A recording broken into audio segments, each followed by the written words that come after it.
Hello, everyone. Welcome to this Inside the Americas. Here's a look at what's coming up in today's show. As Donald Trump continues to make shock announcements, we'll see what impact they've had on foreign students signing up to U.S. universities. Plus, facing up to its dark past, 29 people are handed life sentences in Argentina over the death flights trial. And forget about bird watching, what about polar bear watching? We'll take you to a town in Canada where tourists get face-to-face with the bears as they embark on their winter migration trail. I'm Jeannie Godula. First, it has been a busy week for U.S. President Donald Trump. He had a victory handed to him from the Supreme Court over his travel ban, success at the Senate for a controversial tax plan, and key diplomacy decisions on the Middle East. Take a look. Another controversial move by Donald Trump. The U.S. president is to recognize Jerusalem as the capital of Israel. He's also expected to approve the moving of the U.S. embassy from Tel Aviv to Jerusalem. Israel has welcomed the decision, but Palestinians and Arab leaders have warned the changes will jeopardize the two-state peace solution. Back in the U.S., the Supreme Court has ruled that Trump's travel ban on 6 mainly Muslim countries can go into full effect pending legal challenges. The decision on Monday is a boost for the U.S. president, who put the policy at the centre of his election campaign. The ban means the US would categorically refuse entry visas for travellers from Chad, Iran, Libya, Somalia, Syria and Yemen, as well as North Korea and Venezuela. Critics say it targets Muslims and is in violation of the US Constitution. Another success for Trump. Republicans are hoping to deliver a final tax bill that would see a sharp cut in corporation tax. Trump said it would deliver massive tax cuts for working families, while Democrats complained it would only benefit the wealthy and big business. The bill was passed by US senators on Saturday, but has to be merged with legislation before it can be signed into law by the president. If approved, it will be the first major US tax overhaul in 31 years. And the first big legislative victory for Trump. Decisions from the Trump administration are also having an effect on the number of foreign students coming to the U.S. to study. A new report says dozens of campuses across the country have lost a big chunk of their foreign student body at an average of minus 10%. Our correspondents found out more from Indiana University, a case study in the reasons behind the decline.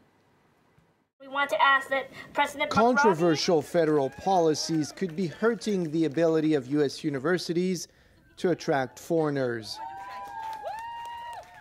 Fiscal reform is the latest issue to spark protesting on this campus. Anushka Sen hails from India. She resents the conservative tax plan in Congress. What I'm really affected by is the financial precarity, because that's when you really become aware of your status as an immigrant, where the exchange rate is against you, where not being able to do your PhD also means having to go back home. That is just one of the issues making for a tense political climate in the country. Indiana University is one of many U.S. campuses reporting a drop in applications from abroad. Officials here blame the government. They say ideas like the travel ban are bad publicity. It really wasn't so much a decision about not coming to Indiana University. It was more a decision based on the family's concern about the overall environment in the U.S. and whether their son or daughter would be welcome. On average, foreign students spend $50,000 a year while attending Indiana University. It has a financial and academic interest in keeping the toxic rhetoric around immigration at bay. But that does not prevent students from being exposed to it outside school grounds. Yuan Gao is from China. She recounts how a man recently insulted her and her friends during an outing. What that man said that you should speak English in America, or you shouldn't speak Chinese in America, or you are stupid, or like you are, or like kind of like the words. We are so upset and we feel so bad about it. Stemming the flight of foreigners is a top priority for Indiana University. That means making those who come from far away feel welcome. Fan Bu is part of the team that helps foreigners with their integration. Is a closet full of international foods, international snacks. When she arrived, Fan was on the receiving end of these efforts. Perfect. When I came here, we had international student orientation, which we had really heartwarming staff to take us around the campus, let us know what we can do, what we cannot do. Research shows that fewer foreign students going to the U.S. means more of them flocking over to neighboring Canada. Additional data will soon tell whether this sudden dip is turning into a steady trend.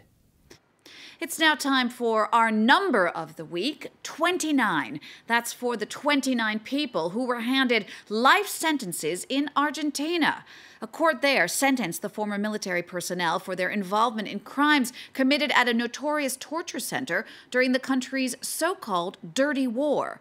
Among those who received life were 2 ex-pilots convicted of involvement in death flights. That's where people, including French nuns, were killed by being thrown out of airplanes.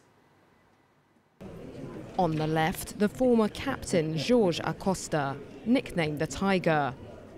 And on the right, the former commander Alfredo Astiz, also known as the Angel of Death. Like the other 66 accused, they've never broken their silence since the trial started 5 years ago. Some are accused of crimes against humanity. 29 are given life sentences, 19 are sentenced to lengthy prison terms, and 6 are acquitted. Outside the federal court, the crowd celebrates. A new generation stands alongside the mothers of the Plaza de Mayo. These women have been campaigning for justice for their loved ones lost during the dirty war. To hear life in prison, for example, for 2 of the pilots of the death flights creates a mix of emotions. I don't know if the word is happiness, but yes, we are celebrating that this is happening. Between 1976 and 1983, Argentina was under the military dictatorship of Jorge Videla. Thousands of dissidents were arrested and imprisoned in detention centers, like here at this Navy engineering school in Buenos Aires, where victims were tortured and most were executed. Among the victims were 2 French nuns, Alice Dumont and Léonie Duquet, who supported 2 members of the Mothers of the Plaza de Mayo. The pair were betrayed by Commander Astiz, who infiltrated their group. They were arrested in a church and then thrown to their death. It began by making people fall asleep through an injection at the ESMA's infirmary. The people were then brought onto helicopters or transferred via truck where there was a plane, and the plane was then flown into the area of the River Plate. And there, those hostages who had been designated to be eliminated were then thrown into the sea while they were asleep. According to human rights organizations, the dictator was responsible for nearly 30,000 deaths. Not one former militant has shown remorse or given information on where to find the bodies of the victims. And we'll wrap up now in Canada, where every year a wintry spectacle takes place. Every October and November, polar bears travel through the little town of Churchill as part of their winter migration. That move is proving popular with tourists who hope to get as up close as possible to the giant bears. And as our reporters found out, sometimes they get a little too close for comfort. Sheets of ice, stretching as far as the eye can see. Hudson Bay in the Great Canadian North is polar bear territory. Several are still roaming around, waiting for the ice to freeze, before embarking on their great journey towards the Arctic ice cap, where they will spend the winter. This pre-migration period is the only time of year where the species can be observed up close. It's so beautiful. It's clear fur. Its pretty face, with the snow on its nose. It's really something. In recent years, a new tourism industry has formed. People now flock from all over the world to see these graceful and ferocious beasts in their natural habitat. I like to see animals in the wild instead of in the zoo. They look a lot more energetic here. Churchill is the only town in the world that's located on a polar bear migration path. Here, animals have gotten used to humans, and if they mostly come to steal food, residents must also be careful to lock their snowmobiles. A situation that could be amusing if it didn't represent a deadly danger for the population. Leaving trash outside is strictly forbidden, and to keep the bears at bay, a team of rangers has been dispatched to patrol the town. Sometimes we'll be patrolling along these roads and find a bear, wandering along the coast or coming off the ice. Just because we can't see them doesn't mean they're not there. They may be laying down, resting next to a big piece of ice. Yet not everyone is careful enough. This man is feeding his dogs outside, despite being surrounded by 3 curious and furry bystanders. But so far, Churchill residents, both human and bear, have managed to keep the peace. Well, that's it for this Inside the Americas. We'll see you again next week for all the news from north to south.